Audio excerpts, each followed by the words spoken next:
Greetings, ladies and gentlemen. Today is April 12th, and MLB's best prospect, Jackson Holliday, got the call, and the Royals are MLB's hottest team. Let's talk about it. Hello, everybody. My name is Steven. This is the middle of the order. How are we doing today, ladies and gentlemen? The end of the week. And we've got things to talk about here. Jackson Holliday got the call during his series here for Baltimore. The Royals, what did they do this week? Oh boy, we got to be talking about it. Before we do, just want to say that if you're new here and you like the baseball news that we've got going on, feel free to subscribe. Helps me out a ton. If you're on YouTube, follow the podcast, Spotify, Apple Podcasts, wherever you get your podcasts. Appreciate it very much. And with that being said, let's just jump right into our series recap. We're starting things off here with a small pit stop into last weekend. The Astros and Rangers had their fourth game on Monday that I was not aware of. So, the Rangers up 2-3 in the series. The Rangers will jump out to a 5-run first inning versus Blair Hanley, who is making his MLB debut, and unfortunately, one he will want to forget. However, from there, the Astros' pen was lights out while Yordan Alvarez and Victor Caratini hit the home runs to help the Astros get the lead, as they split the 4-game set 2 each now, with the Astros winning this last game 10-5. Jumping into the new stuff, Baltimore, Boston. In Boston, Tyler O'Neill, he opens up this series with his league-leading 6th home run on the year, but that's Boston's only run, as Baltimore takes over with Colton Cowser driving in 4 runs as Baltimore takes the first game 7-1. Jackson Holliday is here getting the call and should be here to stay. His MLB debut into this game we go, and after a Tristan Casas home run, Boston had a 5-0 lead, and once again, Baltimore is there with another 7 unanswered runs, including Jackson Holliday's first MLB RBI, and Jordan Westburg with the go-ahead 3-run home run being the difference in this game. Baltimore takes another one, 7-5, and after being down 2, Colton Cowser hits his first MLB home run to get Baltimore on the board, and then Anthony Santander, his 3rd of the year, for the go-ahead home run once again. This time, Boston answers with Connor Wong hitting one out to tie this game as we head into extras. And it's Gunnar Henderson who hits the home run to put Baltimore ahead, and then Colton Cowser again for his 2nd home run tonight to make it a 6-run inning in the 10th.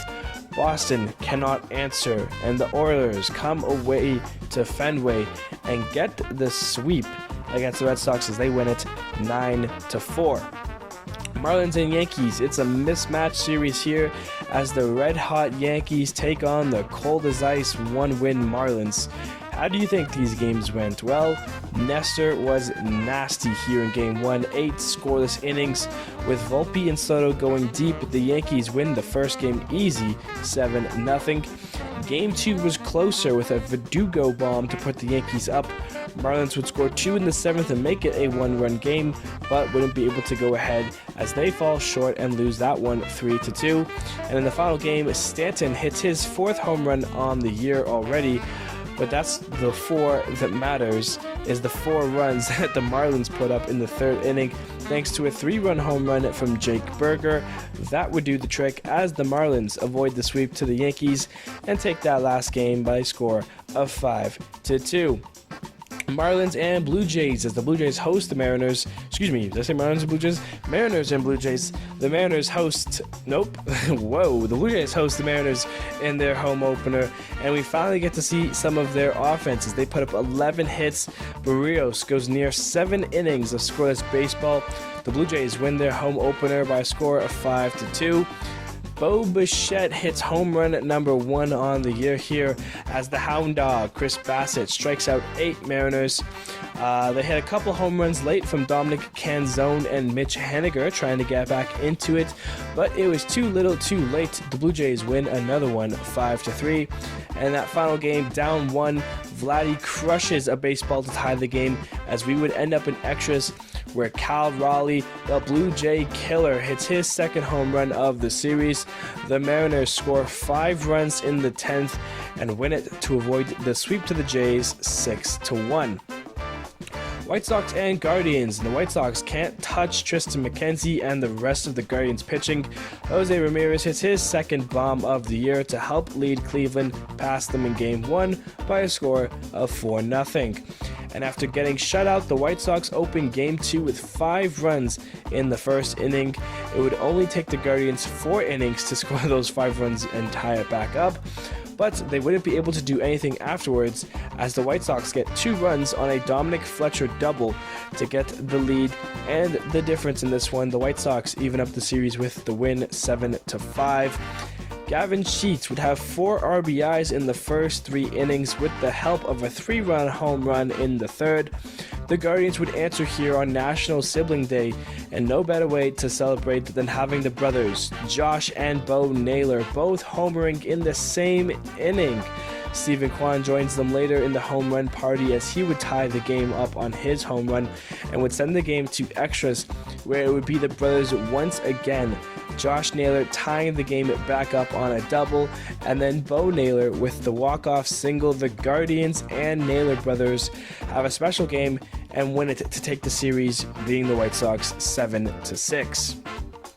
Astros and Royals, a fun series here, as after the Astros took a 3-0 lead, the Royals would come back in the 5th and score 3 to tie it up as we would end up in extras, and after holding the Astros in the 10th, it would be Salvador Perez with a deep walk-off single.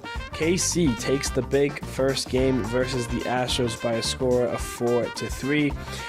And in the second game, the Royals started the scoring in this one in the third, and at one point felt like it wouldn't stop as 7 runs come in to score, and would only add to it with a Vinny Pasquantino's first home run of the year. The Royals take another one, 11-2, and if you thought the 7-run inning was bad, well, welcome to Game 3, and the Royals opened it up with 9 runs. Yes, that's right, 9 runs in the first inning.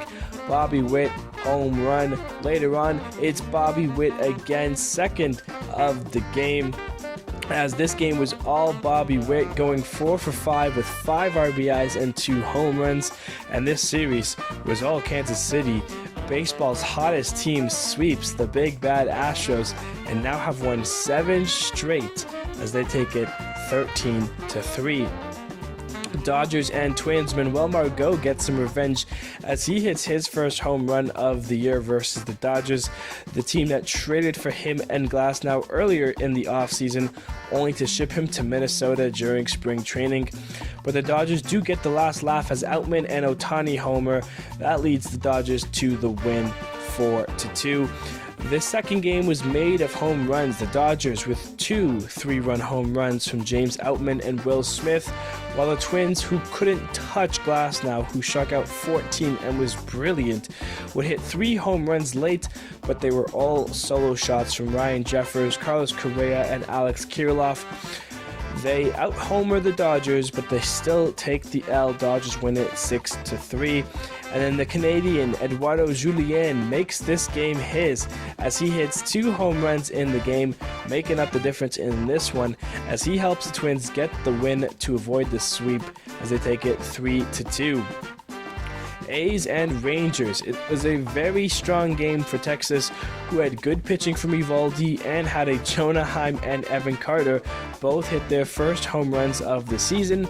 The only problem was one man, Shea Langeliers, who single-handedly took down the Rangers with not just 1 or 2, but 3 home runs in the game as Oakland gets the opener versus Texas 4-3. A strong start from Cody Bradford and 2 3-run innings in the first and fourth helped Texas even up the series as they take it 6-2. And in the final game, this game was crazy and not for the reason you'd expect. Oakland, yes, Oakland, only allowed one hit to the Rangers as a team. J.P. Sears, alongside 3 bullpen arms, hold Texas through 9, while the only run was scored in the second by a Seth Brown home run, as Oakland, of all teams, surprises us and takes 2 of 3 from the Rangers, and they win it 1-0. Rays and Angels now. Mike Trout wants you to know he's still the best player in baseball in the league. With a triple and a home run in this game, he, alongside Tyler Anderson with a great start, leads the Angels past the Rays in the opener 7-1.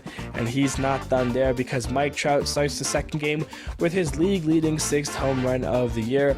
And for the first time that he has a runner on, and it wasn't a solo shot home run.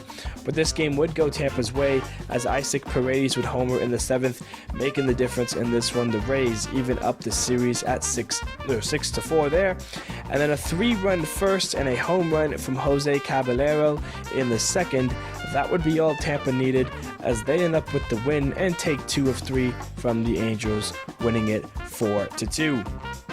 Mets and Braves, in what was supposed to be a 4-game set, had rain Wednesday, so that game gets moved all the way to the end of the season on September 26th.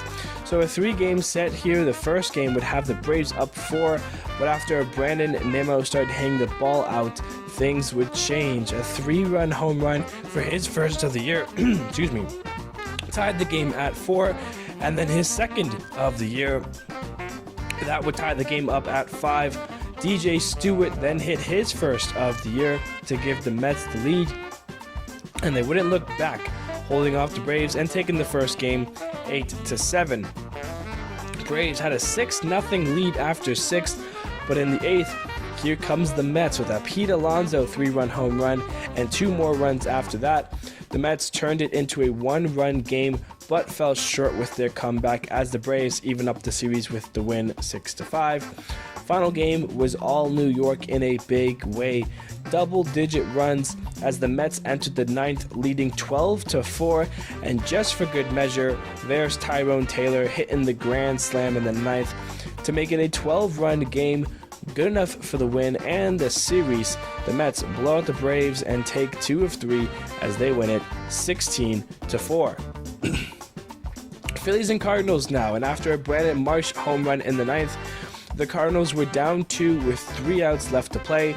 Luckily, they scored 2 in the 9th thanks to Jordan Walker and Mason Wynn, sending us to extras where the magic died. The Phillies scored 2, while the Cardinals couldn't even get 1. The Phillies take the first game 5-3, and then for game 2, it's the debut of Sonny Gray as a Cardinal. He and the 4 Cardinal bullpen arms blank the Phillies as Nolan Gorman homers to make the difference. The Cardinals even up the series with the win 3-0. Rubber match now, and after 2 Cardinal solo shots from Herrera and Donovan, we were tied up, but the Phillies broke that tie with 2 runs in the 6th, which the Cardinals were not able to make back up. The Phillies take 2 of 3 from the Redbirds and win it 4-3.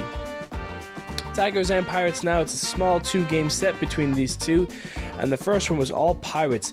They score 5 runs in the first 3 innings and capped it off with a milestone blast from Brian Reynolds, who hit his 100th career home run.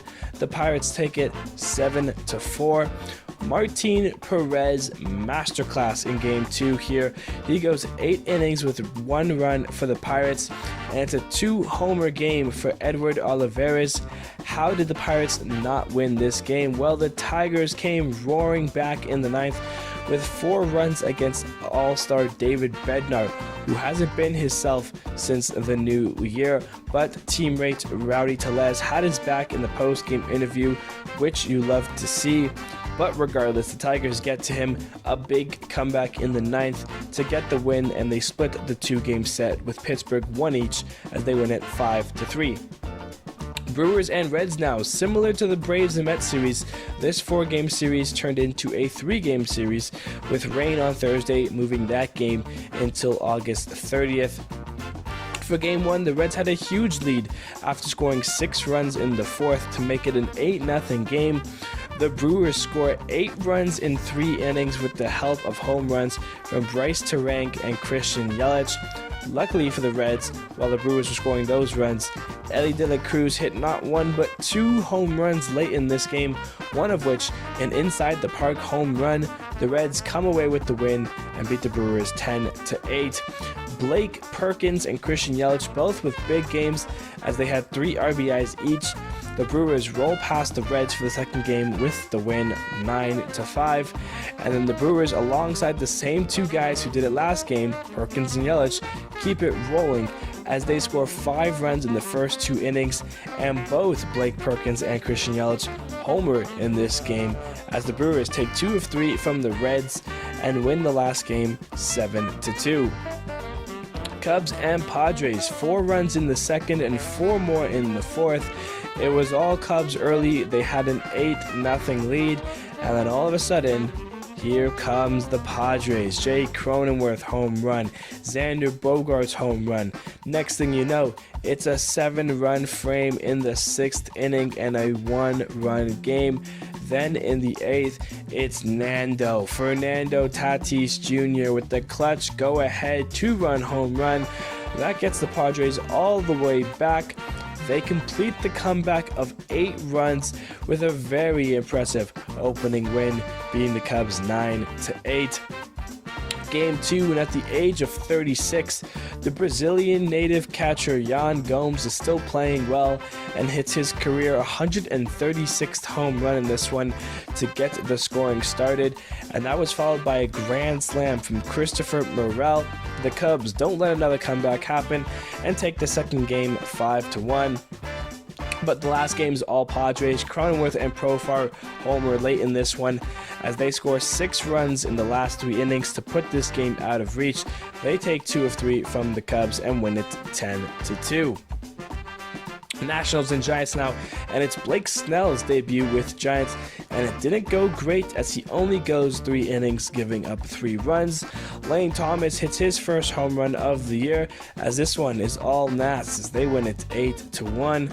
CJ Abrams picks up 3 RBIs, including a 2-run home run in this one. The Nationals are controlling the game, and they pick up another win, beating the Giants 5-3. Last game, Joey Gallo hits his 3rd home run on the year for the Nats, but that would be the only run they'd score. The Giants score 3 runs in the second, 2 in the 5th, and 2 more in the 6th. They avoid the sweep to the Nationals and get the win in the last game 7-1. Lastly now, we've got the D-backs and the Rockies. The Diamondbacks were leading it after scoring 4 runs in the 4th, but the Rockies would come back with 2 in the 4th and 3 in the 6th, leading up to Charlie Blackmon's first home run of the year. The Rockies take the opener, beating them 7-5. Game 2, it's a Corbin Carroll leadoff dinger for his first of the year, and that's later followed by Reno Grichuk's first of the year. The D-backs keep the Rockies from coming back and even up the series with the win 3-2. And in the final game, it's 2 young players homering in this last game, 1 from each team. Michael Tolia for the Rockies and Blaze Alexander for the Diamondbacks both go deep for their respective teams. Before you know it, we're tied up at 3 in the 9th, and it's Eugenio Suarez who breaks that tie, a 2-run double in the 9th to put the D-backs in the lead, which they would hold from there as they take 2 of 3 from the Rockies in Colorado and win it 5-3. So with all that being said and done, let's jump into our game of the week, and we're heading to San Diego for that comeback, because good golly, wow. The English today has been a little off, if you couldn't tell throughout the series recap here. Cubs and Padres, game 1 of this series. Top second, Ian Happ, he'll single in, 2-run score for an early 2-0 lead there, and it's followed by Cody Bellinger who singles in 2, and it's 4-0 Chicago after 2 innings of work there. We head to the top of the 4th where Bellinger hits a sac fly to make it a 5-run game. Christopher Morel, he'll double in a run, making it 6-0, and then Dansby Swanson with a triple. That makes it 8-0 Chicago. They're in the driver's seat. Javier Assad is looking great. Yu Darvish is already pulled. They've gotten to Avila. What could go wrong? Bottom sixth, here comes the Padres. Jake Cronenworth, a 2-run shot, his first home run on the year. That's 8-2. Then a Ha-Sung Kim triple. 2 more runs score to make it 8-4. Luis Campusano, he'll ground out for the out, but that's only the first out of the inning as another run scores. So already 5 runs in and only 1 out. Then Xander Bogaerts steps up to the dish. A 2-run shot, his first of the year. Padres score 7 runs in the 6th, make it a 1-run game. It's down to the last couple of innings. We're in the bottom of the 8th. Fernando Tatis Jr. with Jackson Merrill on hits a 2-run home run, his 4th of the year, the go-ahead shot. Padres come all the way back. They hold the Cubs from, the 4th inning on. Very impressive win from the Padres as they beat the Cubs 9-8, and that was your game of the week. All right, now let's dive into some of the news of the week, and there's no better news than when a prospect gets called up, especially when it's the top prospect in baseball. Jackson Holliday got called up ahead of Wednesday's action, I believe, the second game of the series. Not a great first impression, had a nice couple of defensive plays, but in his first 2 games of his career against the Red Sox, he's 0 for 8. He did score 2 runs and score his first RBI, but he had 4 strikeouts and is still looking for his first major league hit. But it's still very exciting if you're in Baltimore and if you are, a part of these journeys. All the stories that are coming out are really cool. Craig Kimbrell being one of the last pitchers to face Matt Holliday in the big leagues, Jackson Holliday's dad, is now teammates with his son and closing out in the save in his first game. It's crazy how far you've seen the videos of Jackson Holliday as a young kid all the way up to where he is now and playing for Baltimore. So it's a big milestone. Congratulations, Jackson Holliday. And Baltimore has made a really fun, young kid factory. Whoa, that is wild. But their prospects and their rookies have just been so incredible. And Mark DeRosa said it best: you can pick a different rookie to fall in love with on the roster every night. And he's right. You look at the series, Jordan Westbrook had that big go-ahead home run in the series. Colton Cowser had a game where he drove in 4 RBIs and then hit his first 2 home runs of his career in the same game. And and there's so many in the minor system. It came out that Jackson Holliday has a group chat with Kyle Stowers, Connor Noby, Heston Kjerstad, and Kobe Mayo, all of which who have been playing great for the AAA team in Baltimore. Any one of these guys could be coming up right now, and there's other prospects. Joey Ortiz, who right now is at the MLB lever, Connor Noby, who we mentioned, Enrique Bradfield Jr. You can go down the list. Baltimore has talent right now. Nick Maton, who they purchased from Detroit. He's a young kid who, can still maybe get a shot here and there. They have created a really fun team, and Jackson Holliday kind of headlights that rookie class right now, I guess, out of all the rest of them. But even go back 1-2 years, Ali Rutschman, Gunnar Henderson, these are guys who are all coming up now at the same time and producing at a high level. So those players who have been around for a while now for Baltimore, such as Cedric Mullins, Ryan Mountcastle, Anthony Santander, Austin Hayes, after being on this team for 3-4 years, now with the help of Ali and Gunnar and all these young kids, Baltimore is a really fun team. That's just it is very exciting for Baltimore. The prospect system has worked. Get Grayson Rodriguez to develop, have Corbin Burns have a great year. Baltimore is really going to be chasing down New York from here, and these young kids are going to be a fun watch going forward for the rest of 2024. So, yeah, watch out if you have to face Baltimore, because they've come back in a lot of games already. They've had a lot of success. They never say die, and that's what you want from a team, is to fight and grind each out until the game is over, no matter what. And with this young core, Baltimore's been able to do that so far, and I'm sure they'll be able to do that for the rest of 2024.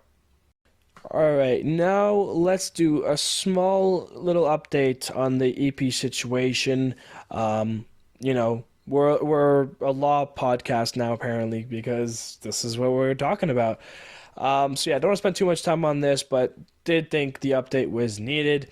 So the last couple of days, it's been announced the federal investigation is kind of completed in a way. So yeah, so if you weren't aware, Ippei situation, the gambling situation, stealing money from Otani, a lot of speculation when the news first dropped. Was it actually him, or was Otani using him to gamble and do his thing? Well, it's been announced that Ippei has been charged with stealing more than 16 million from Otani.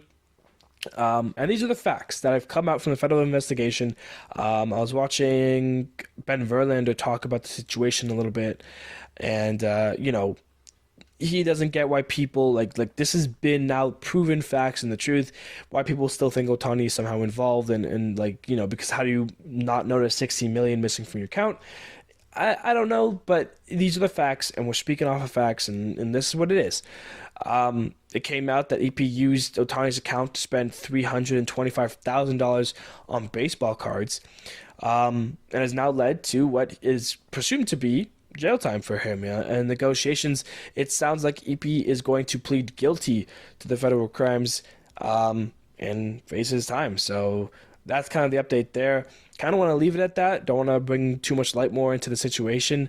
So unless any big news comes out from this point on, that's the thing. That's the situation. EP stole the money, 16 million north of from Otani, and he is most likely going to plead guilty for those federal crimes that he has committed. So we'll drop in the story there. I'm sure you can find more stuff if you actually go digging for it. Like I said, I didn't want to go too much into it, but there is the full, legal process and paper and report that has come out off of the investigation. There were some funny inserts that I saw a little bit of. Apparently, EP in text messages with the booker was like, "Make this bet on your mama." It's just weird. It's funny but weird. But anyways, we'll leave the situation there. That's the update, and let's drop it from there. All right, next thing now. The Boston Red Sox are extending their kid Ceddanne Rafaela to an 8-year, $50 million extension. And this is a fun kind of risky thing from Boston, which we haven't really seen.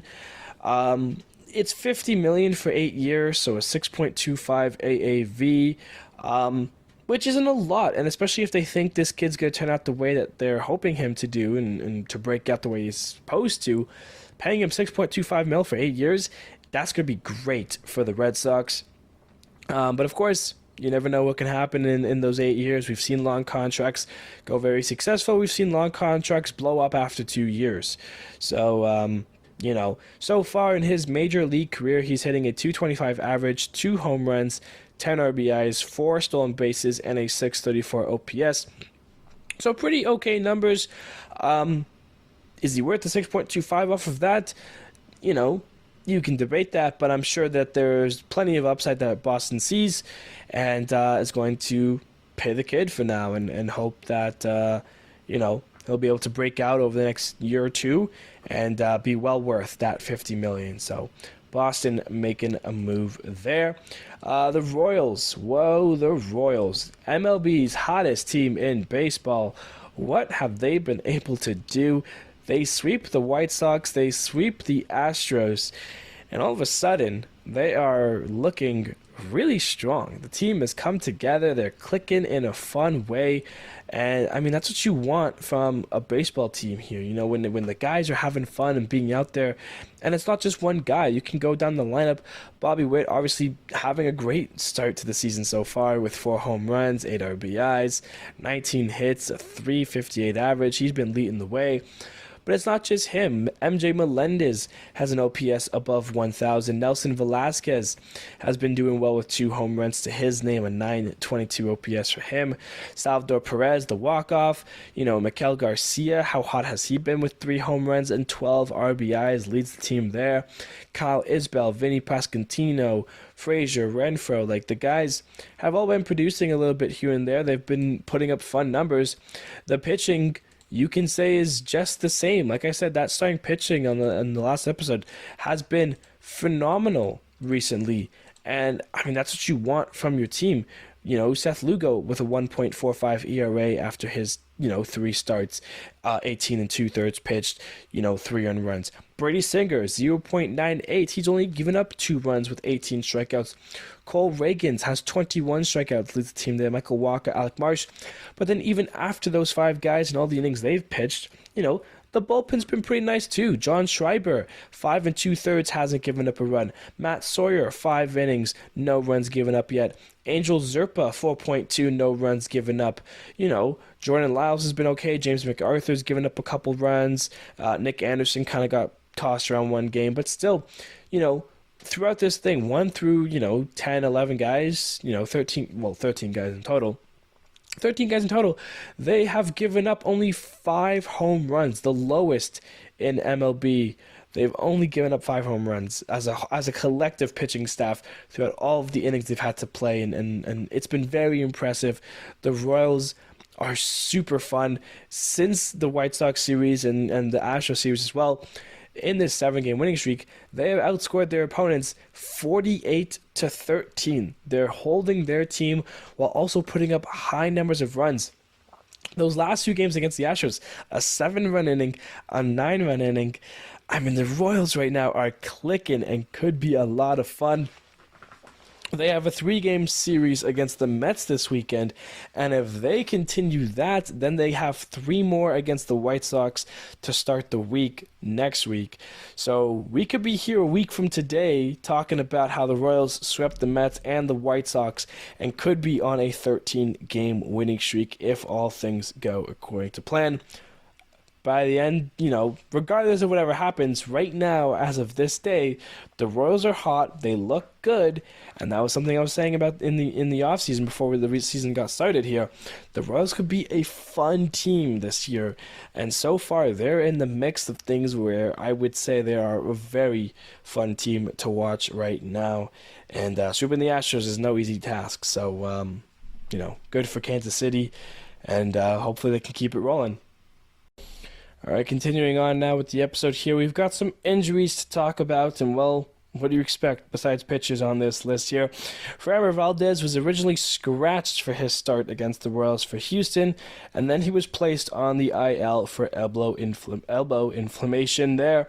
Boston Red Sox, they're losing Nick Pivetta to the IL with a right elbow flexor strain, and they're not the only guy the Red Sox are losing. Trevor Story is to unfortunately miss the rest of the season. He's having surgery for a fractured glenoid. I hope I pronounced that. Doctors do not get mad, or bio students. He's got a fractured something in his left shoulder. He's unfortunately going to miss the rest of the season. His press, he had an interview where he was very emotional in it, so you feel for him.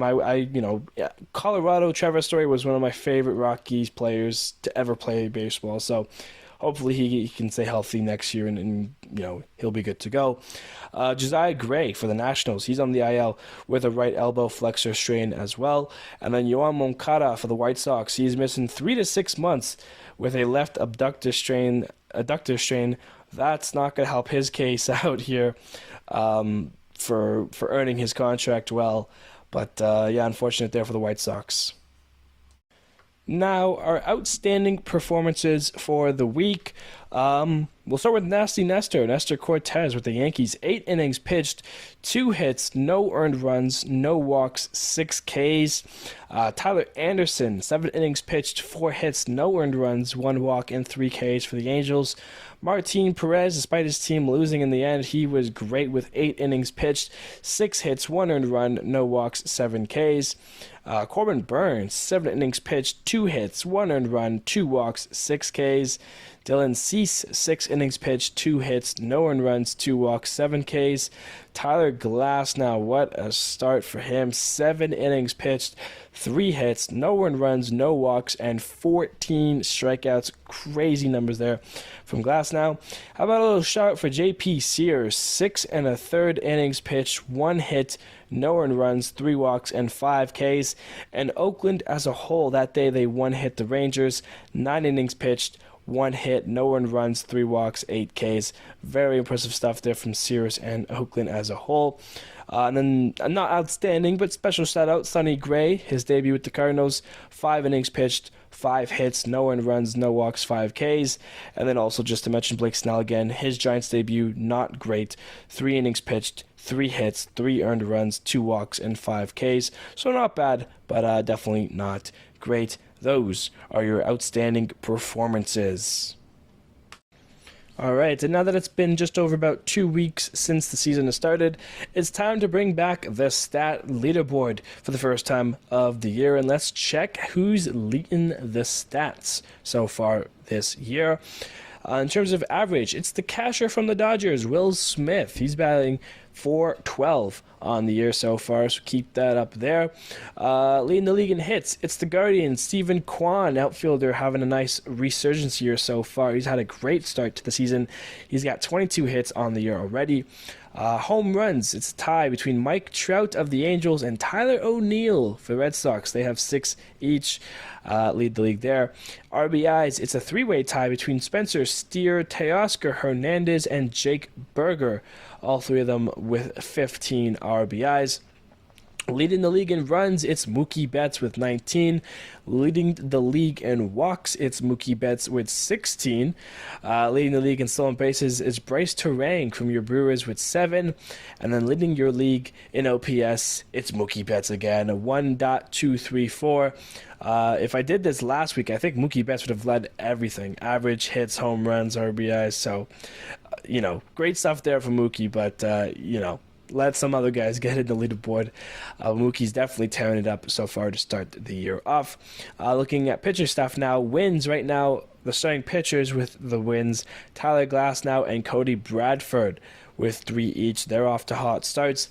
Leading the league in ERA, Shane Bieber, Paul Blackburn, Ronel Blanco, and Tyler Anderson, 4 starting pitchers, who have yet to give up a run, all with 0.00 ERAs. Of course, Shane Bieber will eventually come off because he's out for the year, so he will stay with the 0.00, but he will not be a qualified pitcher shortly, and that will leave Blackburn, Blanco, and Tyler Anderson to see who will be the first to give up a run here. Leading the league in Ks, it's Tyler Glasnow with 29. And then in saves, it's from the Yankees, Clay Holmes with 5.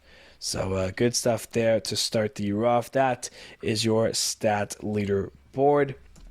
And now to talk about, what are we doing here?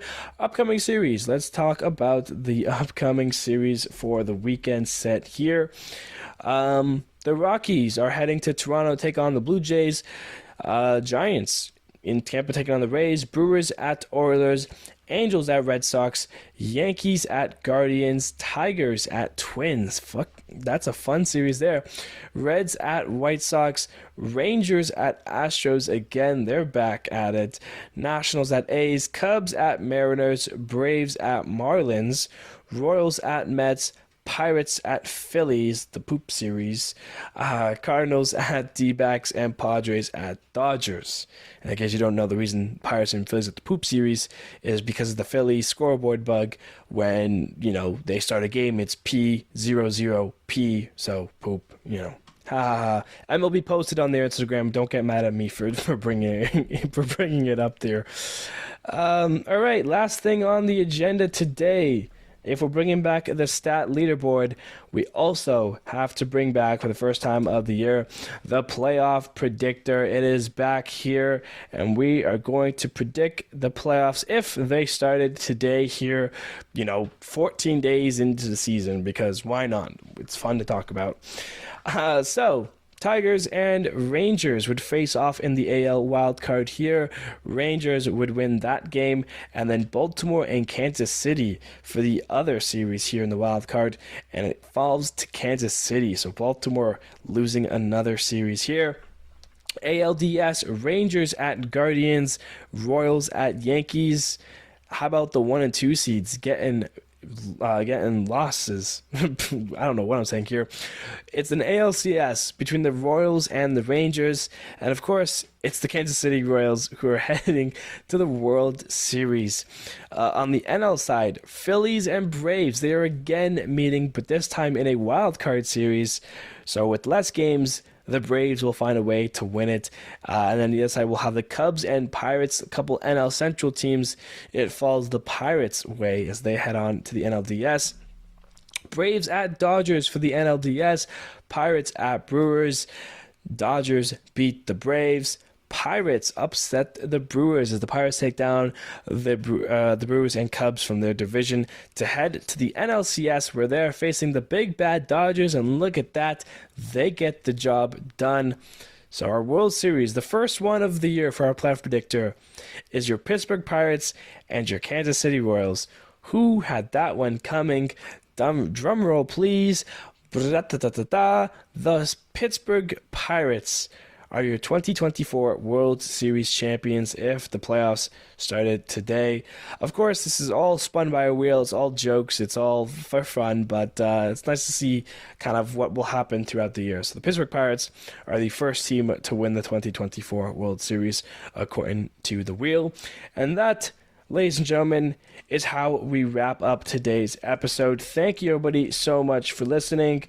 I hope it wasn't too painful. I think my voice was a little scratchy at parts and a little tired here, but hopefully we still was able to blast out a fun episode here.